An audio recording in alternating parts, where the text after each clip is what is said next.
Ibrohim bu Rasululloh sollallohu alayhi vasallamni Moriya Qibtiyadan ko'rgan o'g'illari. 8-hijriy yilda tug'ilgan, 10-hijriy yilda vafot etgan. Ya'ni 18 oyligida vafot etgan. Ibrohim vafot etgan kuni quyosh tutildi. Odamlarda e'tiqod bordi johiliyatda.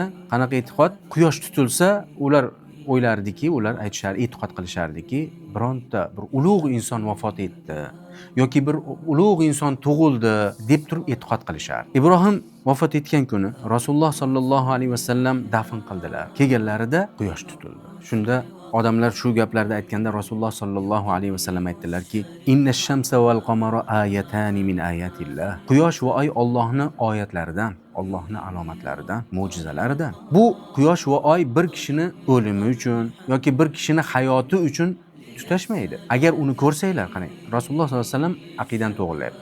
Agar quyosh bilan oyni tutashgan holatini ko'rsanglar, baqir-chaqir qilinglar demayapti Rasululloh sollallohu alayhi vasallam. Ko'rsanglar quyoshga fadulloh, Allohga duo qilinglar va sollu, namoz o'qinglar hatto ochilib ketguncha dedi. Ulamolar, fiqh ulamolar bundan kusuf namozini, xusuf namozlari chiqqan. Bu 2 rakat bo'ladi. 2 ta qiyom, 2 ta ruku, 2 ta sajda.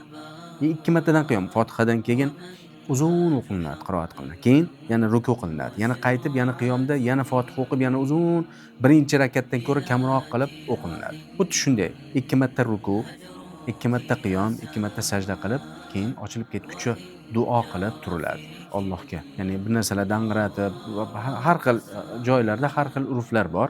Bu noto'g'ri. Eng to'g'risi Rasululloh sollallohu alayhi vasallam bizga o'rgatgan sunnatlar. Shuning uchun ham Alloh ko'rsatmasin, quyosh va oy tutilib qolsa, birinchi o'rinda yolg'iz o'qisa bo'ladimi? Ha, yolg'iz o'qisa bo'ladi. Jamoat bilan o'qisa yaxshi, lekin jamoat yo'q bo'lsa yolg'iz o'zi o'qisa ham bo'ladi. Buni Buxoriy rivoyat qilgan hadis.